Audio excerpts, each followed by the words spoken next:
Good evening, everybody. Welcome along to Season 2, Episode number 84 of the UK Dallas Cowboys podcast. I'm joined tonight by Graham and Jamie. If you both want to say good evening, gentlemen. Evening, fellas. Back at it again. It's that kind of a mood, Graham. You're dead right. So I think we're all still sick, sore, sorry, licking our wounds from the weekend and staying up to watch that shit show until 4:30 in the morning. So I think as we were touching off air, I think we should not talk about the Cowboys this week and let's talk about getting drunk and hitting nails. I don't know. Well, speaking of that, I'm going to crack open my first can of the evening. And it exploded.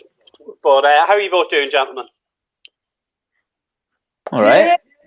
Yeah, we're going back into the dreaded lockdown, aren't we? So yeah, this is going to be some nice. It's going to be a nice break from the norm, innit? Whinging about the Cowboys. I wish I'd put some money on my spread. Another damn close prediction by my good self, unfortunately. Very good. Before we get into the bones of the show, I'm just going to give a regular shout out to our sponsor. So, gentlemen, if one of you wants to take it away and tell us about your Cowboys experience. Take it away, Jay. I think I did it last week. If you want to take it this week, pal. Yeah, if you're going to make the trip stateside, or even if you're over there at the moment, lucky enough to be over there, make sure you go with Cowboys experience. Certainly, if for a lot of us here in the UK, a trip to Arlington might be a once in a lifetime opportunity. And if you're going to do that, don't go half effort. Go the whole hog. Make sure you book with Cowboys experience. And just by mentioning UK Cowboys, Richard Jones will tell you everybody loves free stuff. It's true, as we say. Don't be a clown. Get your free stuff. But stay tuned, as we always say. Stay tuned to the website, their Twitter, their Instagram, all their social media feeds. The team there are trying to organise some virtual events, so get yourself involved in those. And as we always say to you folks, don't be afraid to get involved and send us in your comments. Let us know what you thought of Sunday's game. Let us know what you think of today's trade deadlines. We're going to cover that in quite a bit of detail. And we will take it from there. And yeah, as we say, just make sure and talk to us. Let us know what you're thinking. This show is only three idiots who are talking about stuff. If we don't get fan interaction, it doesn't help. So make sure and reach out to us. But Graham, give me your initial thoughts on the game. Expected.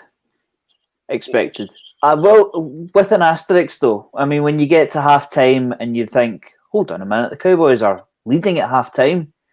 You think, could we just etch this one out? Could we stick to the run game? Could we continue to keep Wentz off balance and still get the turnovers completed? Where those turnovers came from, who knows? But they came out. They came out of the blocks. 4 sacks, 4 tackles for loss. Halftime it looked almost promising, and then the game, like every other week, it just seems to get away from us. And I think we saw throwing in a seventh round rookie QB, it's never gonna catch fire, is it?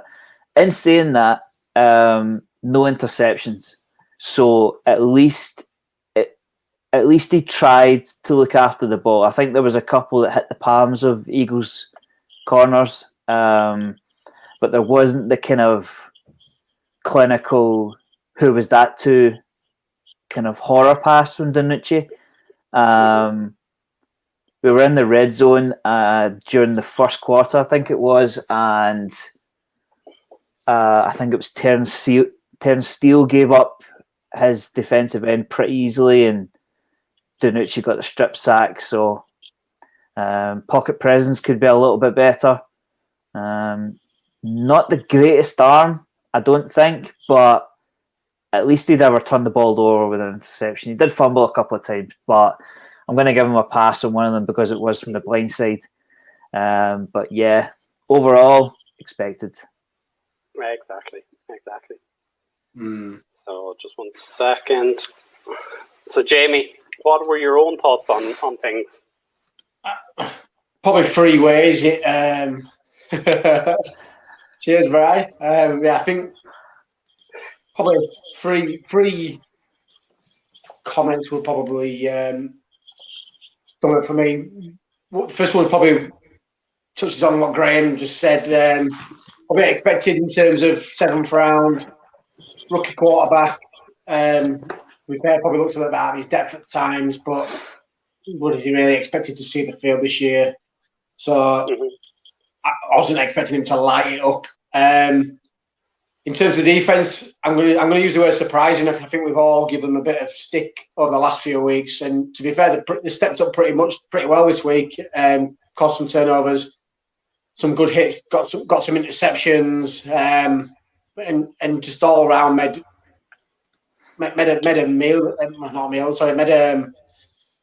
a nuisance to themselves at times. And then probably the last one is the Kellen Moore shit show, because the play call was awful on offense. It was awful.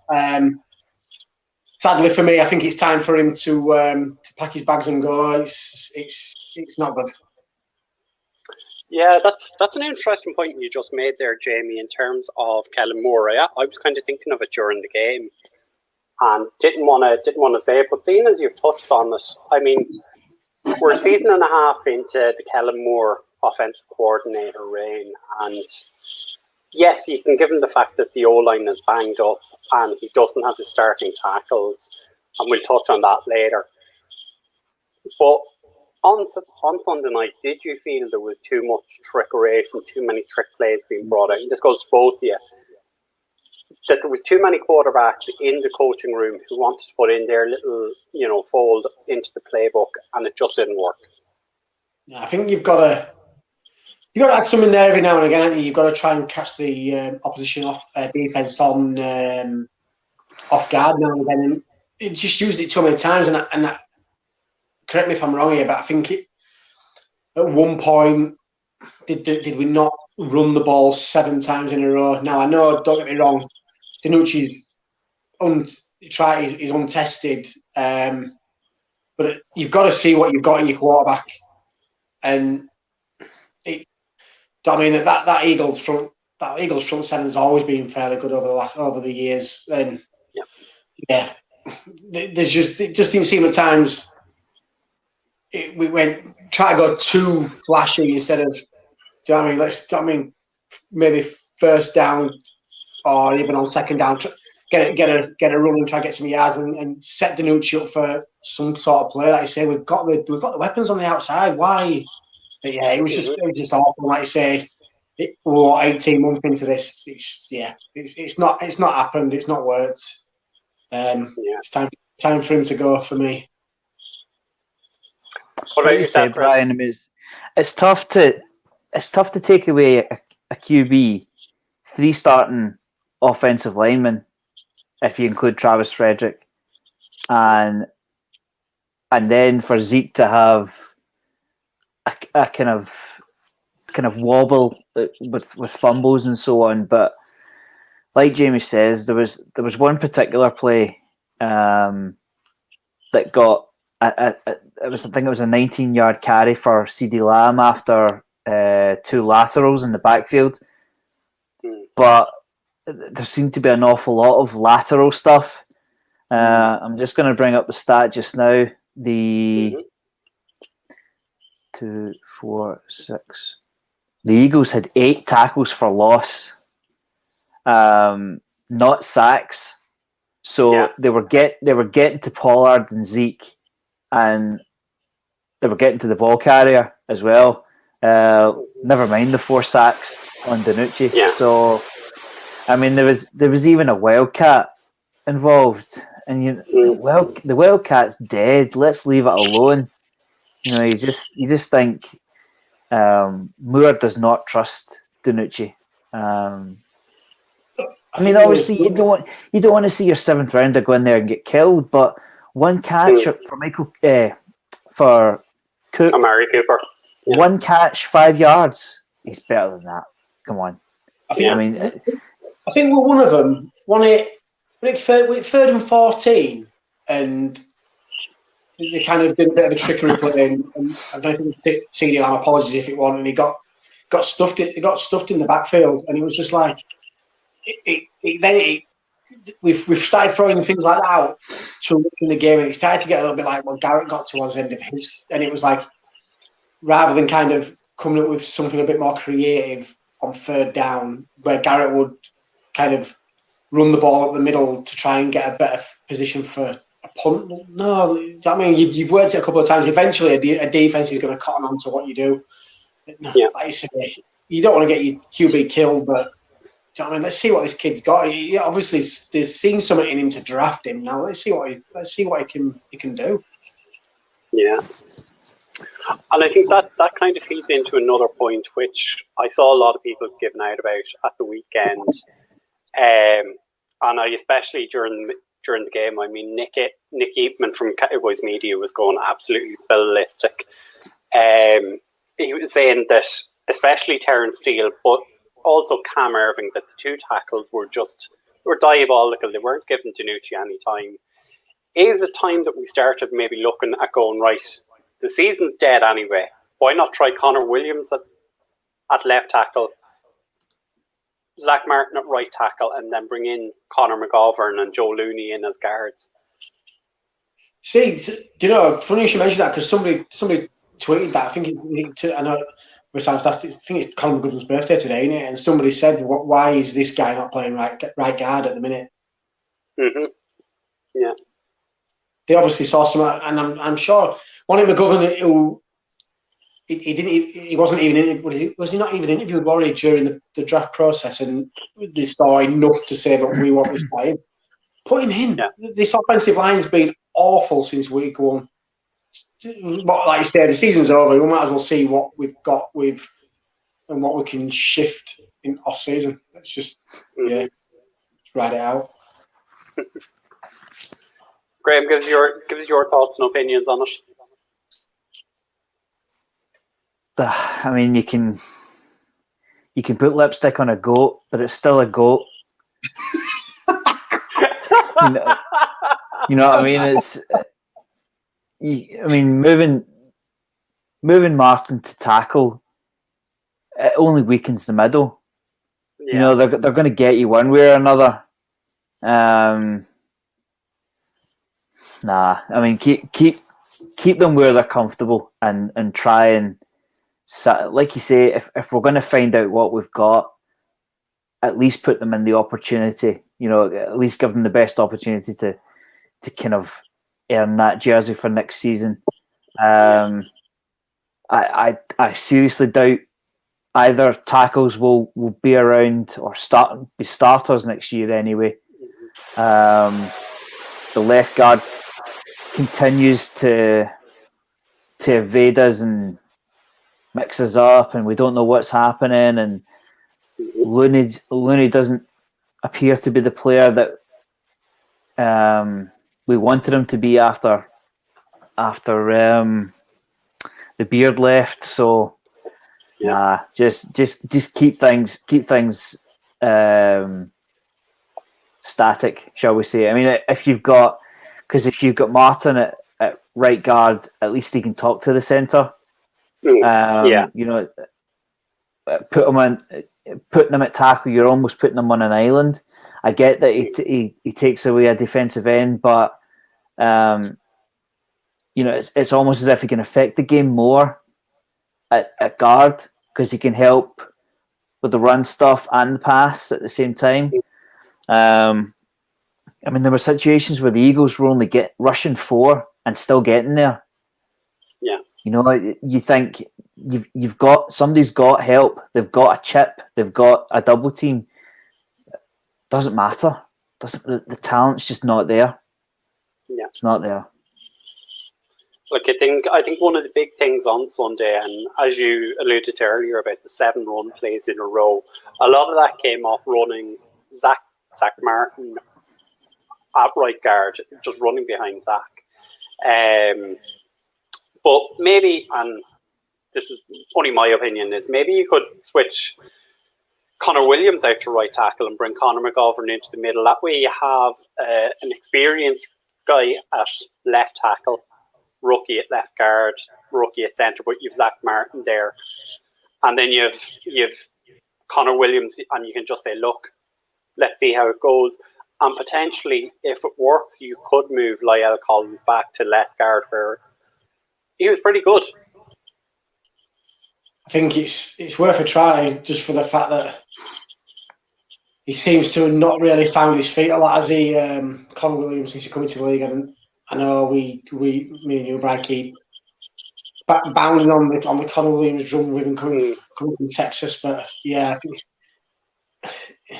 it's going to get to the point where we're going to have to cut his losses, and if he can't at least get his head out at right tackle and see what he's got there, we might as well just move him on, because there's no point having him there. Because I think what we've tried him now, we've tried him both sides at left. Sorry, both positions at left, should I say? And we've only ever played him at left guard. My bad. Then so apologies, but so he's clearly not suited for that left side, on the inside part. So push him out as far as you can go. Like you said, it opens the option up then of maybe moving Lyle Collins as well. See what we can got there. But yeah, it's an head scratcher, and it's awful because it's gone. It's not as if it's that offensive line's gone from being the best defensive line to the league and kind of gradually worked its way down. It's like in the blink of an eye, it's gone from the best to potentially the worst defensive line in the league. Mm-hmm. Yeah, go on, Graham. I mean, you see all the time that teams draft tackles and move them inside to guard because they're not necessarily physically ready, and you can get away with playing at guard. So, if Tyron Smith is around next year and he hasn't retired, you could probably draft a left tackle, play him at guard, and then play him inside of Smith. If Smith goes down, you move him you move the new guard out to tackle and deal with it from there. That would certainly help things if we could keep Smith around for as long as we can. Because we've talked about it often enough that you don't get 16 games out of him anymore. So if they can bring a tackle inside to guard and develop him from there, that might be the best way forward. Yeah, like I'm guessing this is Mike here, because Mike is generally our scout for players coming through in the rookie, and I mean, it is a great point that guards have less to do in terms of motion, and that they can learn their trade at an NFL level. Like you rarely, if ever, get a tackle who comes into the league and can impact straight away like Tyron Smith. I mean, I know we like to wind up Paul Stewart and Mike Poland on our group chat about Trevor Lawrence, but I mean, I think I'm on record as saying I want Penny Sewell, the tackle from Oregon, in the draft. I mean, would you both be thinking that way in terms of draft, or would you address the defense first? No. You've got it. Sorry, Graham, go on, Paul. On you go. I was just saying, totally agree, just for the fact that if we're set that, well, as a fan base, we're set on what QB is going to be for the future. If the Joneses are, you've got to protect him, and like you say, the first thing you do is you protect his outside, and you've got to go get that tackle. And I think as it stands at the minute, if this season finished today, we'd be drafting 5th overall, top 5, yeah. So I mean, and we're looking with who's potentially coming in, declaring for the draft this year. You're going to be in a prime spot to get one of them top linemen. So I think you've got to go like I say, just for the facts, like Graham just touched, as great as Tyrell Smith has been and potentially still can be, we can't rely on him to get 16 games out of him. You need some consistency at that left tackle. You know what I mean? You need your QB to be confident that he's going to have some time coming from that side. So yeah, I would take the tackles as good as some of them QBs coming in. And I mean, we're not really going to take a QB out, but as good as that is, like I said, you've got to take that tackle. Yeah, absolutely. Go on, Graham.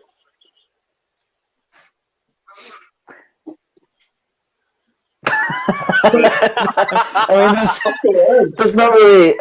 I mean, obviously we're talking like months in this. I mean, we're talking about this at the start of November, and a little bit to go yet, and it's just a shame we're talking about this at the start of November, and we're not talking about a playoff run. I would hate for them to reach. That's the only thing I would say. I think it's a stonewall need on the offensive line, but I would hate for them to. I don't think they will, because tackles always rise. I mean, there was one point during last year's off season where we didn't know if we were going to get any tackles in the first round, and look how many flew off the board eventually. Yeah, it's a shame we're talking draft at the start of November. Yeah, it is. And before we go any further, Andrew, I know you've sent in lots of comments, and we're not ignoring you at all. They are points we're trying to come back to later on in the show, so we will be putting up some of your comments. Don't worry, we're not. I'm just going to say, Brian, with the comments, that last comment is about Invincible. That is my cousin, so just give him a slap. So Jamie's brought in the crowd this week, has he? Yeah, he loves it. He loves a good film about the Eagles as well, Benji. Very good. But just before we kind of break down the game or we start moving on into the other talk, like in terms of our injury report, so obviously we got Sean Lee back at the weekend. He didn't take a huge part in training. Cheeto hopefully will be back this weekend, and Andy Dalton has been moved to the COVID list, and Ben DiNucci has been named as starter for the weekend. So what do we think of that? Has anyone any opinions? Can Sean Lee play QB? I mean, there has to be better quarterbacks on the street than those two. There has to be. I'm going to say it. I bet Colin Kaepernick is looking at this situation going, what on earth is going on here? His feet and arm, I think he, if he didn't have such a history, he would be a great option. But I'm not going to go into the whole situation. I just think, from a strictly talent perspective, there has to be somebody on the street better than these two. Yeah, I get it. He knows the playbook, but he's been hanging around the Cowboys organization like a bad smell for so long. If he was going to be the guy, would have brought him in by now. It's almost as if Moore's brought up a Word document, my favourite 50 QBs, and he's just gone down the list, right, who's next? And they just phone him and pull him off the street. It's I'm sure I'm on it. When you go national, you kind of just go like that, back, give him a ring. I mean, is there no QB on a practice squad we could have brought in? There's nobody, is there? There's absolutely nobody better than Cooper Rush. Sean Kittner can even come out of retirement again. Who? Sean Kittner. Get him in. Oh, he'd probably be better than what we'd have. It's just, do you know what the worst thing about it all is as well? It's not been pretty for weeks, and we're just we're coming up against. If you think, well, if you go by record, the team that most likely or look most likely to win the Super Bowl this week. This is if we might as well just not play this week. We might as well just forfeit because the Steelers are going to absolutely kill us this week. He's not wrong, folks. Yeah, He's not wrong. Yeah. like I mean, I understand the logic behind bringing Cooper Rush back. He knows the playbook, but he was with us for 3-4 years. He was never good enough. Why? You know, it's frustrating. I'd rather have Mr. Bean than fucking Cooper Rush. I mean, I get the whole, don't trade for some. I think it would be silly to trade for somebody because there's literally no point. The season's done, and we were burning a draft pick. We should be saving money for next year's cap. But yeah, is Cooper Rush honestly the best option? I mean, I've not put any time into it because it's pointless. Yeah. But I'm sure I could find somebody. Somebody that's not worked out. I mean, dare I say it, a Mr. Manziel. I mean, at least we laugh, but at least he'd light a fire. Yeah. Jerry would get what he wanted all this time. At least it would keep the media rolling. I mean, I don't think. Would you have to give everything up for Johnny Manziel? I mean, obviously, I've just pulled the name out off the top of my head. Googling him, he. Even I know you say you don't trade, but I think God would if anybody, first person that probably pop into head with me would be Alex Smith, but Paul has just come back from 18 months out. You know what I mean? Can't put him behind a paper thin wall line. You know what I mean? Paul had to be done. Yeah, I think Mike has kind of bailed us out there in terms of he has no rights to any team. So you could pick up Johnny Manziel for nothing at all. It keeps eyes in Dallas. It's a Jerry Jones type move. But speaking of Jerry Jones type moves, and this was a huge bugbear for me, especially at the weekend, and I think Graham also bugged you. Obviously, there's two big events in the US today: the NFL trade deadline, and then there's some little vote about something. I'm not sure exactly what it is, but let's talk about some of what we're seeing. So in the trade deadline, I mean, it looks like we're going to pass without bringing anyone in. I mean, I think that's a clever move, at least.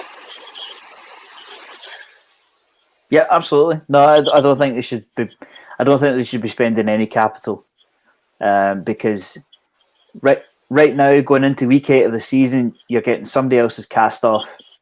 I saw we made a move for a Browns tackle who's bounced around the league, late round flyer. Fair enough, it fills up a roster. Yeah, it replaces and gives us another option. But to go and give a high draft pick for somebody that another team doesn't want, nah, silly move. Just wait for the draft. Be patient. We're not going to salvage the season on 2 trades. There's far too many holes. Just take stock of what we have, find out what we have, and rebuild. Start the rebuild in March. I mean, I say rebuild with so much to come back from IR. Once you actually look at who comes back, really, I would say that tackle, maybe guard on offense, but apart from that, spend it all on defense. Spend every single one on defense. I mean, goodness. I mean, we'll get on. We'll get onto. You can introduce the other trade stuff we're going to talk about, Brian. But nah, be quiet, Jerry. Don't do anything silly. I think we've got too much tied up, haven't we? As well, if you look at, I know there's been names flung around. Like you say, Zach Martin. He's got a lot on. He's got quite a bit left on his contract. Tyron Smith's got quite a bit left on his contract. Zeke's got a lot on his contract. Amari Cooper's got if and nobody come and kind of bashed for this, and there's no, I'm not in any way, shape, or form saying that I want this guy, but the only one I could probably potentially see, maybe even being shipped out just to kind of get another high draft pick, is maybe Michael Gallup, but I wouldn't even want to see him go just for the fact that, and the only reason his name sticks out is we've got a three-headed monster at wide receiver. CeeDee Lamb's not obviously going anywhere for the foreseeable future. Amari Cooper's not just for this. Even if he wasn't balling out, just for the size of his contract, nobody's going to take that on at the minute. So it'd be Gallup. He'd probably be the only one that's got any kind of trade potential, just for the fact that, I don't mean this is relevant, but the rest of it's a bit of shit show. You're not going to get much back for anybody else on the roster. Yeah, and this kind of fed into a lot of what we were talking about in the group ourselves today. But just before I touch on that, we do have a bit of breaking news here from Brad Sham that Tyron Crawford is dealing with a foot injury. I mean, I think that's been pretty evident. There's been something wrong with Tyron this year. He's in the last year of his contract. I mean, I think it's pretty safe to assume Tyron will be gone at the end of the season. $8 million. Yeah. Yeah. $8 million. And as Mike put up on the page today, one tackle all season. That's bad. I mean, it's even worse. We were all giving DeMarcus Lawrence a lot of crap, weren't we? And you say, look at that stat, and geez, that's awful. Yeah. But I suppose in some ways it explains a lot of them. If he's carrying an injury, then, but still. But see if you're injured, take some time out and get it right. Yeah. Don't lumber through the season and just. I mean, half effort again. If you're not fit, don't play. Yeah. Yeah, I get that. I agree with that in some ways, and I think, is that not more on the coaching staff for the fact that they know that he's carrying an injury? It's like, well, why put him in there? And then I look at it from his aspect, and we've all played sport in some capacity, albeit obviously different sports. Sometimes you don't like letting your teammates down, do you? And especially when the season's going in the way it is, and you kind of try and fight through that, don't you? So in some aspects, I can understand him if he's been like, yeah, so I'm going to try and battle through this.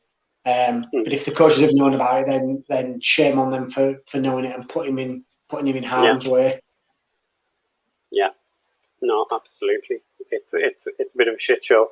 I mean, I was just looking at the numbers there. Like, yeah, he has $8 million in the base salary. I mean, if you cut him now, you're saving money against the cap. You're putting that towards next year when the cap is going to be reduced. So, I mean, I'm sorry, we don't owe Tyron anything at this stage in terms of chances. He's been with us for his whole career, but he's been injured for half of it. I mean, look, let's cut the tie at this stage.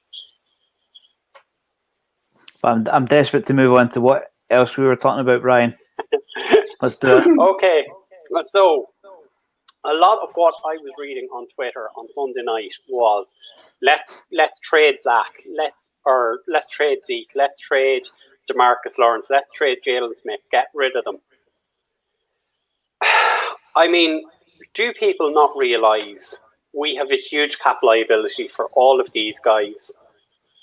It's not soccer transfers. We have to pay them their guaranteed bonus, their signing bonuses.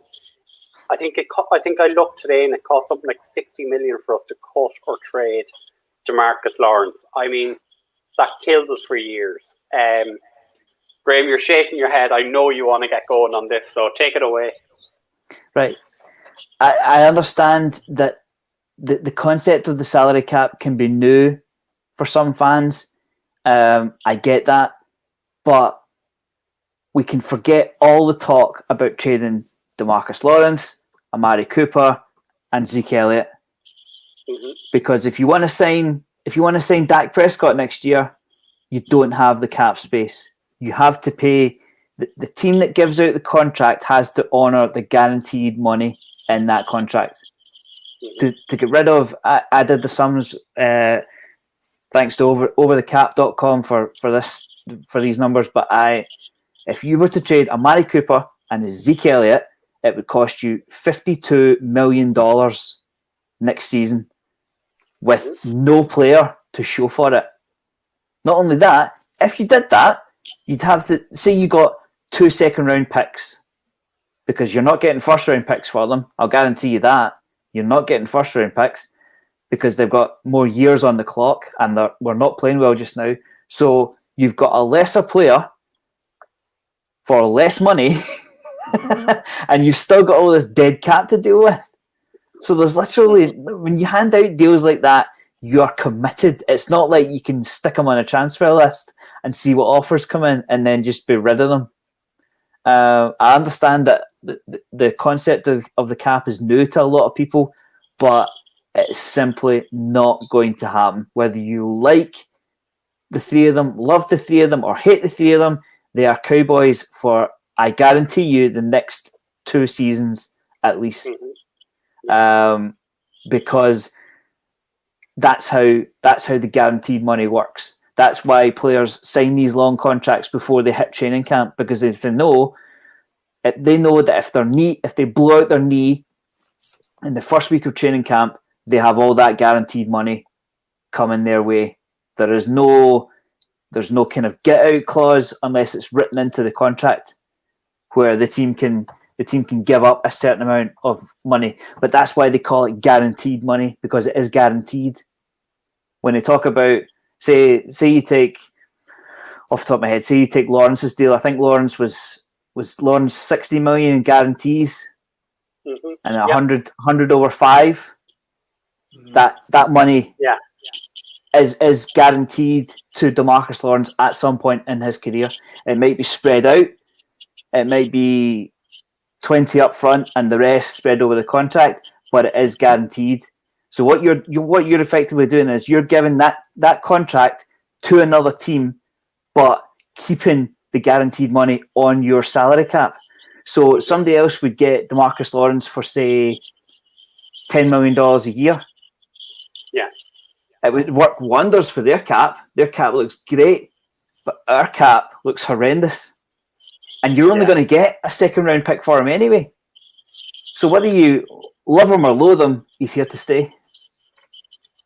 See, that's the kind of moves the front office made years ago. Those are the kind of bad moves that we seem to have drifted away of making, and we make so many smart moves lately. Like you say, just from a cap point of view, especially with how much work needs doing on this offensive line in the offseason and the defense. You just even the worst teams couldn't live with that cap hit. It's just see, you've just got to bite the bullet now. You know what I mean? If you've paid the money, you've got to suck it up now. That is a great point from Lauren.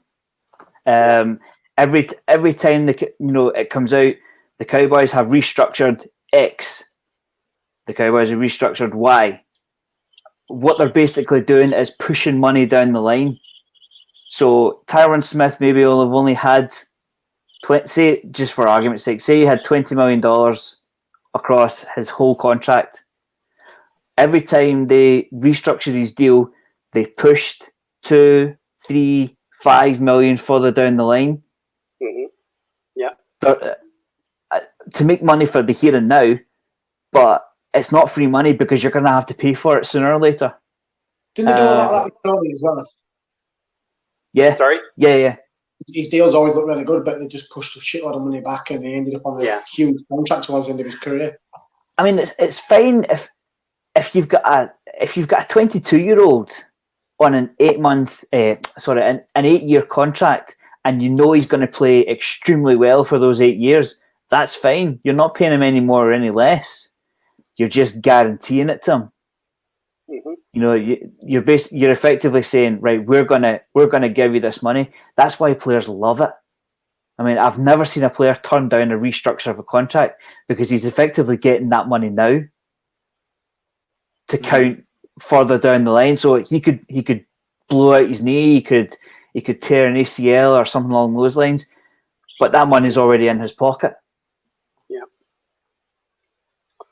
Like, I mean, restructuring is just a normal part of cap accounting. I mean, like that, we've seen it in the past, like Zach Martin, Travis Frederick pushed money into later years. Tony Romo's done it.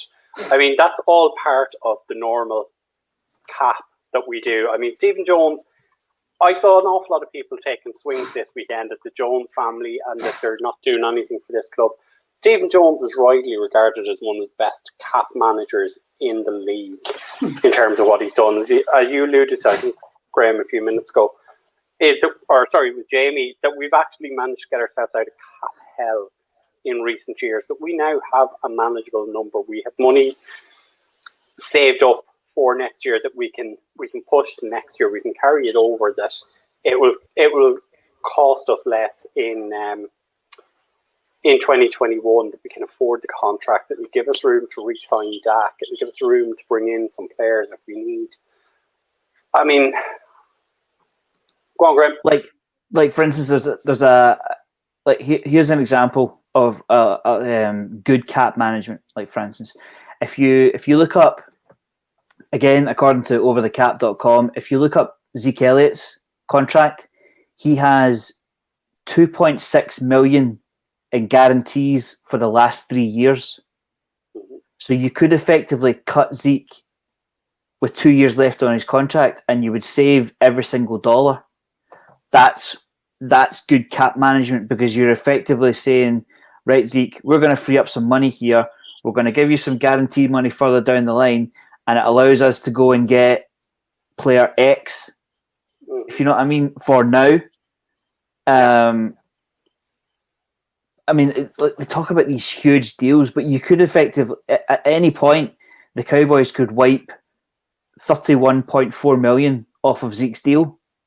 Yeah. Because the last two aren't guaranteed. So, again, that's good cap management. Because they can, and also if Zeke tends to, if he declines further on, it allows them to get out of that deal. But ideally, he doesn't. So they can then push.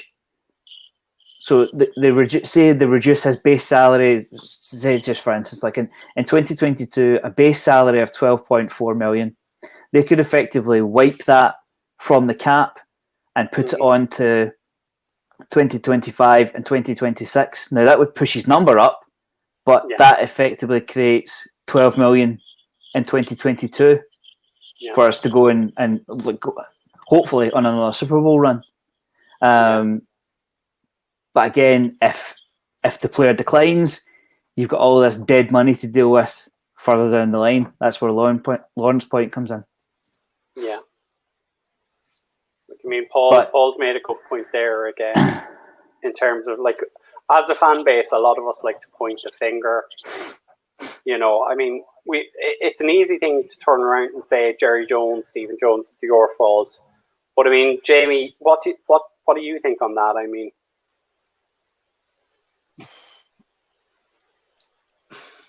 a few years ago, could have pointed the finger, because we just made bad moves here, there, and everywhere. Wasted a lot of cap space. But like I said, you kind of saw not so much a passing of the torch, so to speak, but you knew the front office had kind of obviously had some sort of meaning and was like, look, this is not being done right. And I don't know if you could probably pinpoint one certain thing, but I think in terms of maybe one move that saw maybe, like you say, Jerry relinquishing a little bit of control was maybe the draft that Johnny Manziel was there, because Jerry wanted him. It was known Jerry wanted Johnny Manziel, and the Cowboys were like, no, we need to make a smart move. Now we made a smart move. If I'm thinking of that one, the Zach Martin draft year with Johnny Manziel, and so that the organisation's made strides. I just think it's Yeah, it's hard, isn't it, like you say, because we don't see the ins and outs on a day-to-day basis, but you can see that they're starting to make smart moves and not. It's nice in terms of not going out there and taking on these massive contracts. I think Roy Williams was one of them. Was one of the last ones that we took on. Was just an awful deal to take on, and it killed us for years. Miles Austin was another awful contract that we ended up tying ourselves up for years for. Yeah, I think we're seeing the bigger picture now out in terms of let's not just push it on. Let's build for a couple of years rather than let's go on a massive run now. And a lot of teams base themselves on that. There's a lot, like I say, the Steelers do it. The Packers always kind of do it. The Patriots tended to do it, and not so much this year that they're not looking good. But there's a lot of teams that build that way and not pushing just for 1 year. They're pushing for a 3-4 year run. And that seems the way that we're heading. We're just unlucky this year in terms of injuries. It looks bad than it, maybe even worse than it is. Just to go off the back of what you were saying, Jamie, that's why I remember I had so much anxiety when we traded for Cooper, because I remembered the Roy Williams deal, and I remember how much it blew up in our face, and we gave him the big deal shortly after we traded for him. So not only do you give up the first round pick, you then give up so much salary cap as well, because the team's getting rid of him because they don't want to give him that huge deal. And you've got that has to cause some amount of doubt. You know, why did the Lions get rid of Roy Williams? And God, we all know why now. But again, the Raiders, I think we got good value for Cooper. Yeah.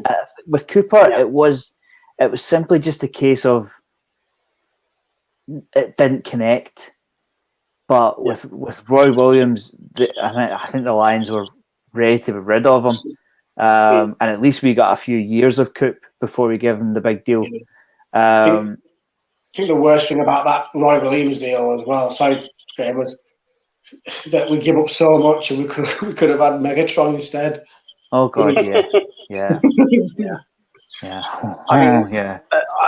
I think feed me into another point, and I hadn't even planned on talking about this, but I mean, everyone annually it's given out to us about we don't spend big in free agency, we don't go after the big players, and I mean, I think we've learned our lesson from Brandt and Carr. We gave him a $50 million contract, killed ourselves with that for 5 years, got a serviceable player but not a great player. And I mean, Graham, give us the famous line that you always say about picking up guys in free agency.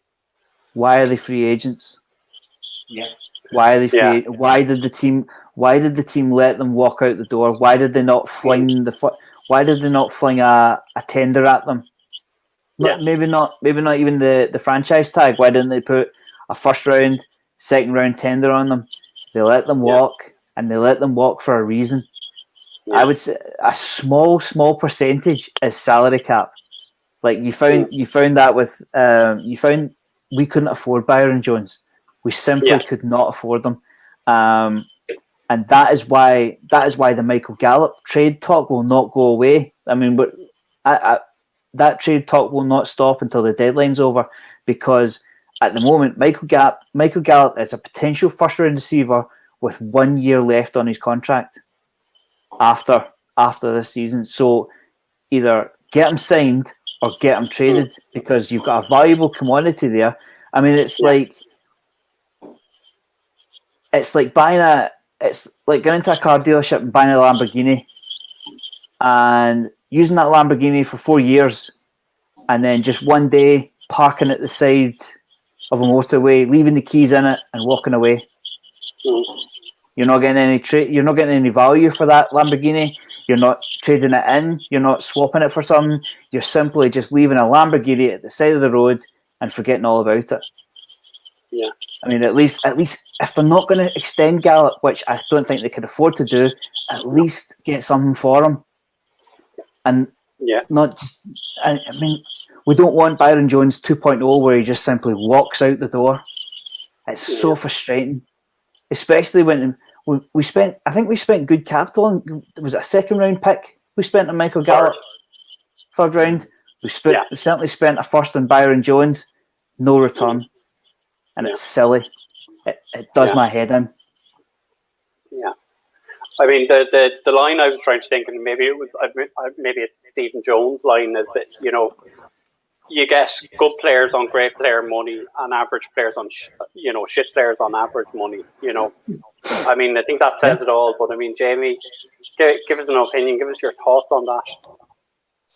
I think Graham, he hit the nail on the head.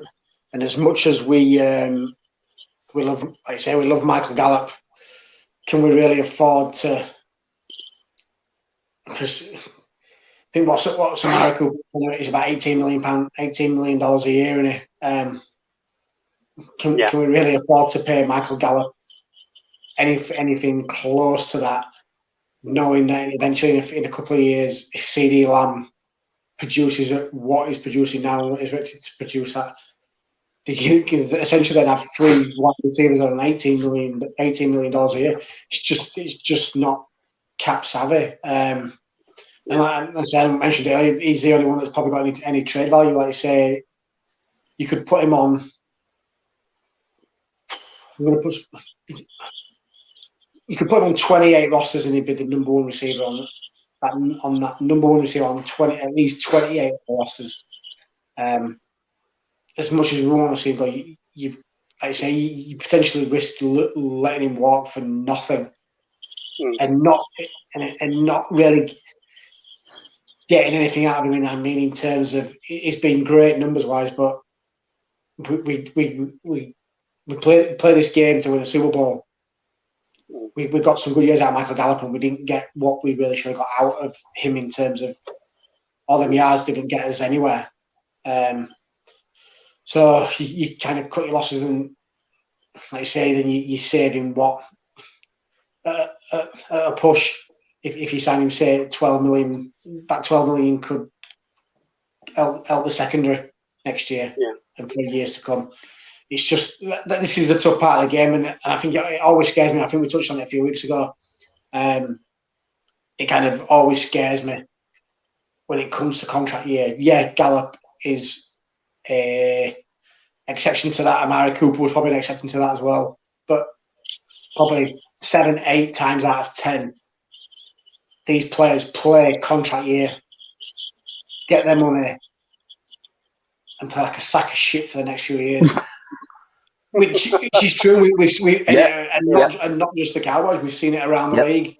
They get the money, and they just don't produce, and they've got them big bucks and don't produce. And that's what always scares me.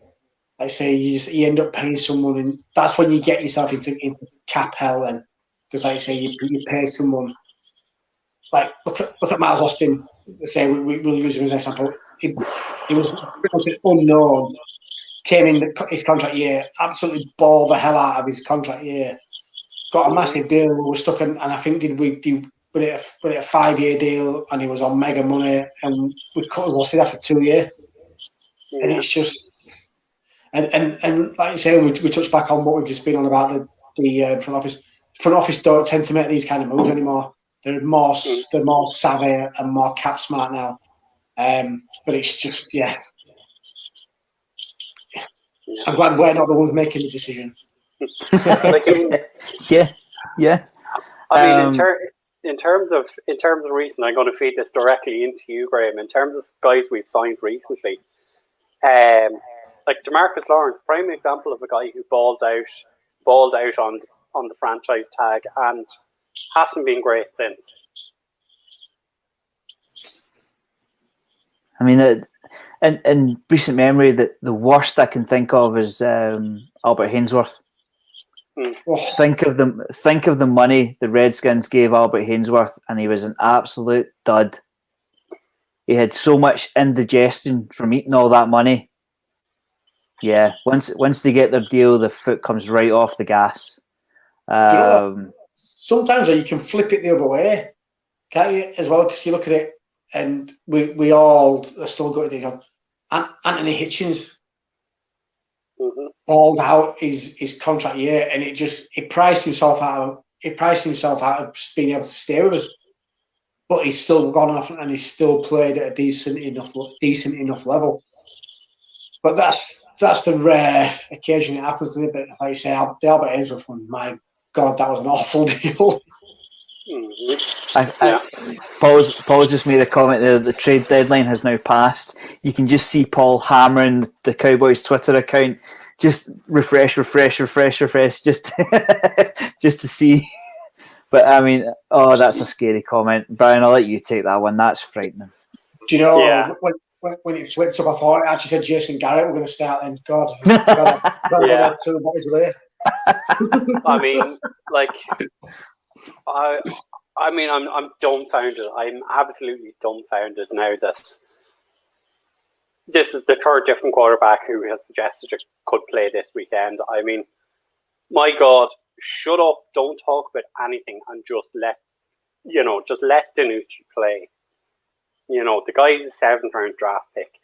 A lot of people, and I saw a comment, and I'm not going to put it up, a lot of people got on his back at the weekend for, not throwing the ball downfield, for throwing lateral passes. The guy's a 7th round player we took from an FCS school. He was not in any way supposed to be playing this year. Yes, I know a lot of people say Dak Prescott was a 4th round talent. Dak Prescott played for Mississippi State. He beat Alabama. And he was a team captain at Mississippi for every year he was there. There is a difference between a Dak Prescott and a Ben DiNucci. Yeah. And the fact that we're now having a third quarterback mentioned, it's just stupid. Just shut up, folks, and just let's wait. Do you know the weirdest thing about it is, and this is no disrespect to whatever his name was, Garrett Gilbert, or whichever way you want to say it, but out of the two, who is more likely to be on the roster next year? It's probably Ben DiNucci. As much as that may not happen, but got more. So you might as well see what we've got with him. Like you say, you saw something to give up a draft pick. Yeah, it was a low draft pick, but you gave up a draft pick. See what the kid's got. The kids, like I say, the Eagles' front seven has always been a dominant front seven, regardless of how bad this offensive line is. So it was always going to be in for a rough spell last weekend, and it's not going to get any better this weekend. But just see what he's got. Like I say, he's got as much chance to ball out this week against the Steelers as he's got of screwing the pooch. So you might as well just see what you got, because if anything, you're losing. It's just going to improve your draft position. I'll tell you one thing: the Dak haters have gone pretty quiet, have they not? Yeah. Haven't heard from them in a while. Yeah. What do you mean? I mean, we're not trading him. No, but I mean, Ben DiNucci was in a no-win situation on Sunday. See if he'd thrown 3 interceptions and fumbled another twice, he'd have been out the door. So the best thing he could have done for his Cowboys career in general was to have a quiet game, and he did have a quiet game. You couldn't have asked for much more from Ben DiNucci. I mean, he's not a glittering first-round QB. He's a work in progress from like you say, Brian, from a small school. Cut the guy some slack behind a serviceable at best offensive line. I mean, good grief. But I'll tell you another thing: if we had put Dak Prescott into that game, we'd have won it, and we'd have won it easily, because the Eagles are no great shake. We've kind of drifted away from the game a wee bit. If we had Dak Prescott and even in behind that line, I think we would have walked that game on Sunday, because we would have played our offense, and there's no way Carson Wentz could keep up with that. He is questionable, and there's no hiding from the fact that the Eagles took a QB so high, because they know that. They know Wentz is questionable for the future. come on. Like, Don't I mean, it's terrible. Like that. We get all these sacks and all these turnovers, and we're not even talking about them. Yeah. It's terrible. One of the points I saw a lot of people make over the weekend about, and during the game especially, about Danucci was the fact, we took Tony Romo. He was undrafted. He was from a small school. Tony Romo spent 3 years in a Bill Parcells system. Tony Romo did not step in the 8th pro game he was involved in. Tony Romo in that game where he did come in, threw 3 interceptions and cost us the game. You know, but yet everyone goes on about Tony Romo. He was undrafted. Doesn't matter. You know, he had time. Danucci had no time. That kind of thing very rarely happens. Well, if you look at it, so you happened to Tony Romo and before Tom Brady, but can anybody truthfully, outside of Tony Romo and Tom Brady, and even just, you could maybe even say go as low as that, because that was a 4th rounder. Mm-hmm. How often has somebody outside, maybe even outside the 2nd round, really flourished in the league early on in the career? The only one I can think of, the only one I can think of is Russell Wilson. Yeah, that's exactly who I was going to say. The Seahawks brought in. He was his name escapes me, but he was the Packers' backup, and he had a great season. And they gave him Matt Flynn. They gave him decent money, and all of a sudden the head coaches turn around to the GM and go, "Yeah, I know we spent all this money on Matt Flynn, but there's actually this Russell Wilson guy. He's pretty good." So they basically, Flynn's career was bust in Seattle after that because Wilson was so good. But like you say, Jay, it's rare, and that's the only one I can think of.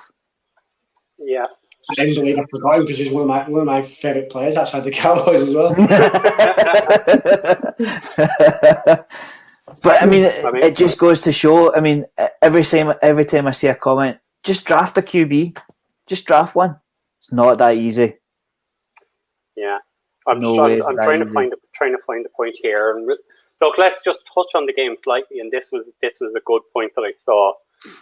Which of our young players stood out and do you think will work out in 2021? I mean, looking at the weekend, I mean, we had 4 turnovers.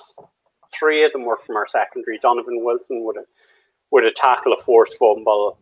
Trevon Diggs with 2 interceptions and filling a goat-shaped hole in my heart this weekend. Take it away, guys. I mean, just talk about some of the rookies and the young guys that did do something. Yeah, I think Diggs. Yeah, Diggs has impressed me from week 1, and we touched off this off air. But oh my god, the hit from Wilson. Oh my god, he knocked Prince Harry back to Windsor. Oh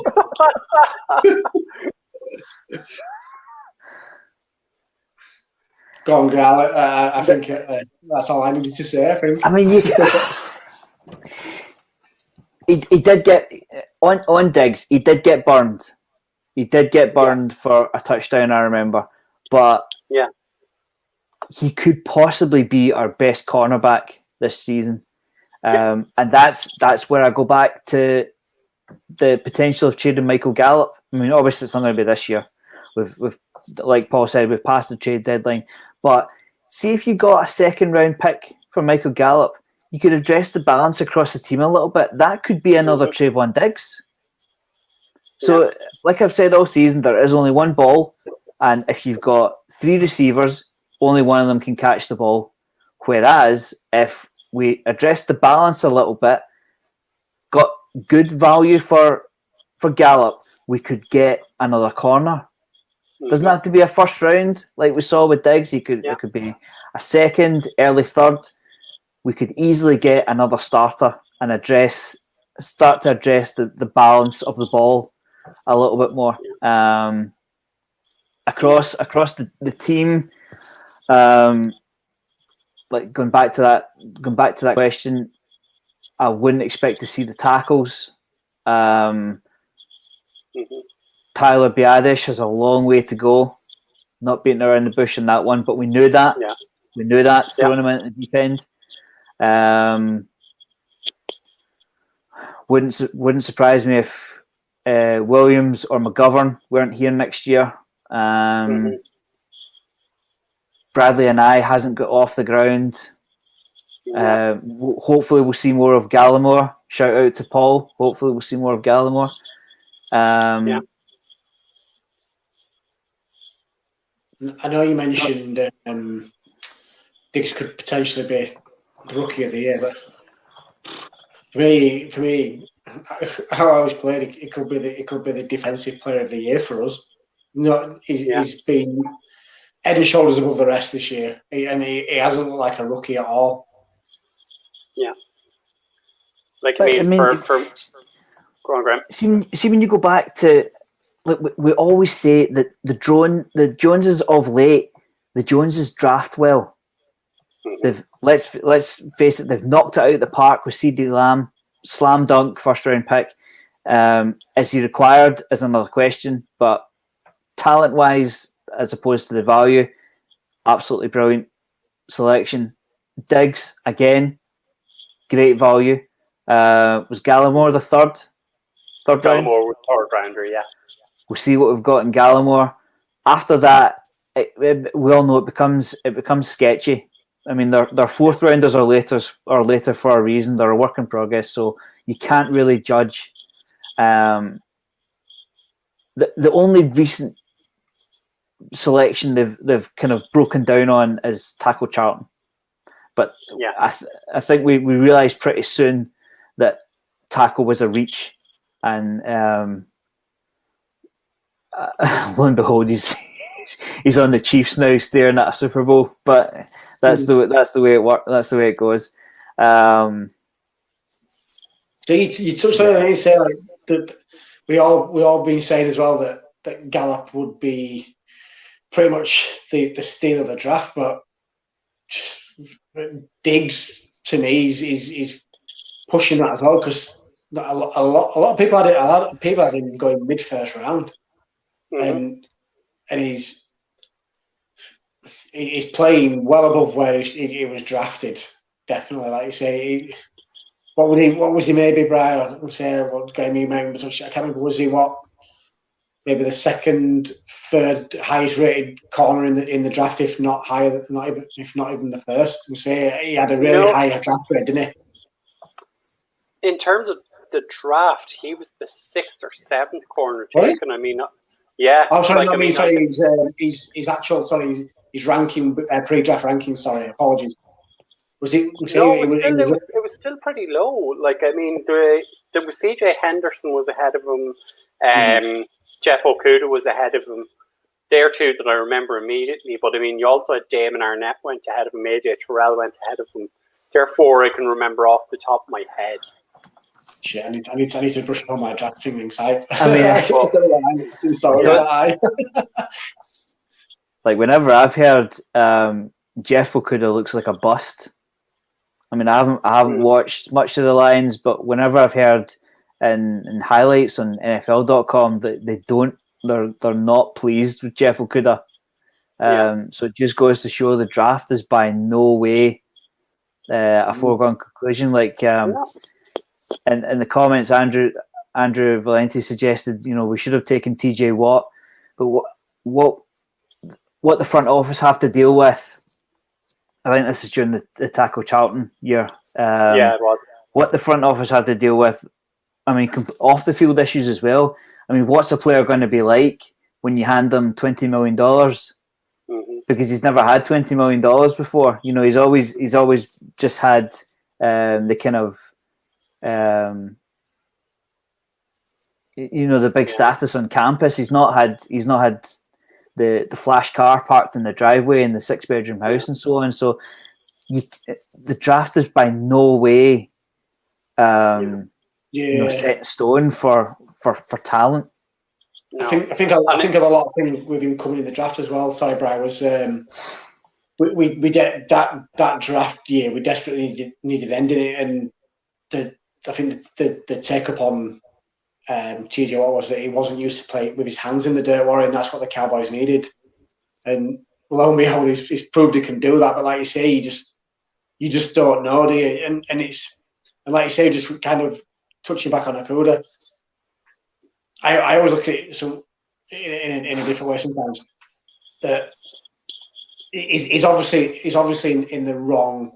It's in the wrong system. Because sure, there's no way that someone can be in college and be ranked so high and play so well in college, and then all of a sudden just go completely off the radar and screw the pooch, so to speak, as I say, because he's obviously a talent, and it's just he's obviously in the wrong system, and this is like say where you really need your scouts and your front office to do their due diligence and really get into the nitty gritty of these players, because like I say, because Okuda could have gone to say us and balled it out, but CD Lamb could have gone to somebody else and not performed at all. It's just that's why the draft's so intriguing, and one of my favourite times of the year, just because it's so unknown and so many players go under the radar and fall, and some people go so high because people just rank them so different.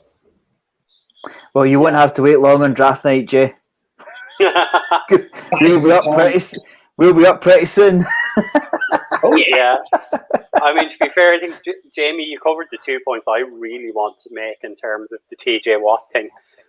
Like TJ Watt is an outside linebacker in a 3-4 system. He does not work in a 4-3 front. And yeah, it's very much with Okuda. It's a case the system doesn't work. And that's why we drafted Taco Charlton over TJ Watt. Charlton fitted our system. Obviously, it didn't work out. But the draft is a crapshoot. You never know what you're going to get. And that's why I want a TJ Watt, but you've got to trust him.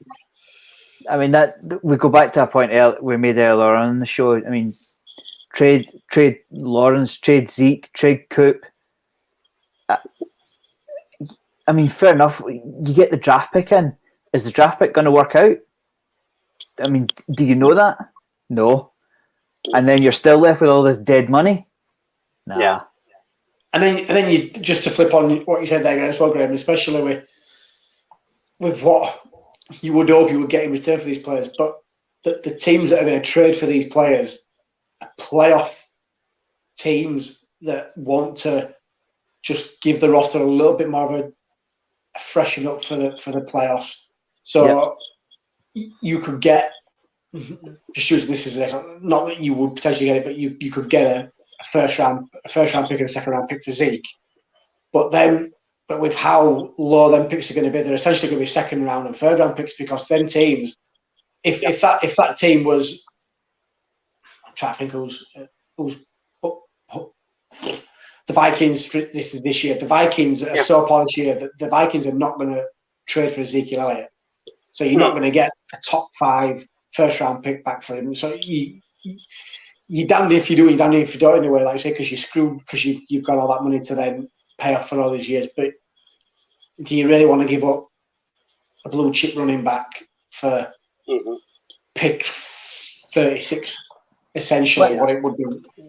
Or even less? That's right. Like one scenario I did see was the Packers trading for Amari Cooper because they want to give Rodgers some help. But say by some miracle we did get a first round pick and the Packers go all the way, that first round pick plummets to a second level talent. You know, and it still feeds back into the fact we still have a shitload of cap and dead cap that we have to pay to Amari Cooper. Yeah, we've gotten the guy who's on a much lower contract, but you have a lesser player than Amari Cooper. And I mean, we want to build on. But there was another point I was just thinking of in terms of the draft. Let's flip back to 2016. And when we had the 4th pick in the draft, and in the lead up, everyone was talking about trading up into 1 or 2. After Sunday, and bringing it back to Sunday's game, see how I tied that in. Are we all more than happy now that we did not make the trade to get into number 2 for Carson Wentz and ended up with Dak Prescott on our roster? Do you know? I wouldn't want either of the QBs that went 1 or 2. Just to neither did I. Neither of them. Neither of them. You know. Yeah, just ask just ask the Bears about trading up for their QB. Ask them how well that's going. Do you know? Funny you should mention that though, because we're sat taking the piss now, but all the Bears, a lot of Bears fans are complaining about them putting him on because when they benched Mitchell Trubisky, they were 3-0 when they benched him. And look at him now. It's true. It's true. Yeah. But, so thank you for Prince Harry, obviously in terms of that, for Prince Harry getting fit again because he sent Nick Foles out.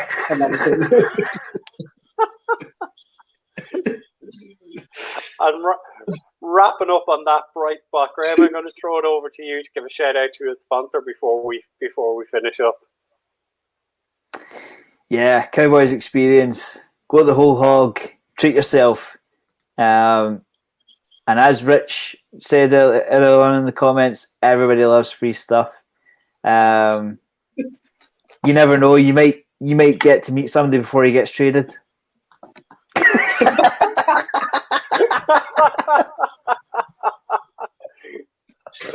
Oh, Graham, that's harsh. But as we say, keep an eye on all their social media feeds.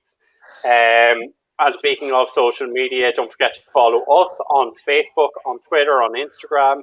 This podcast is available on YouTube, Spotify, iTunes, anywhere you get your podcasts. I think we still have a MySpace and Bebo page, so you can check those out too. But wrapping up, and it's a good night from me. Don't forget to tune in on Tuesday or on Thursday night with Mike and the team. Throw it over to Graham. Yeah, it's a good night for me. You may or may not get to hear my prediction. And Jamie, I've been the kiss of death for the past 2 weeks. Keep it going.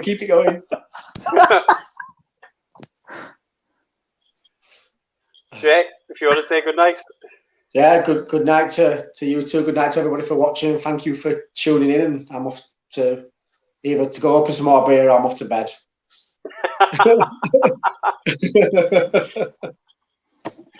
Good night, folks. See you next time.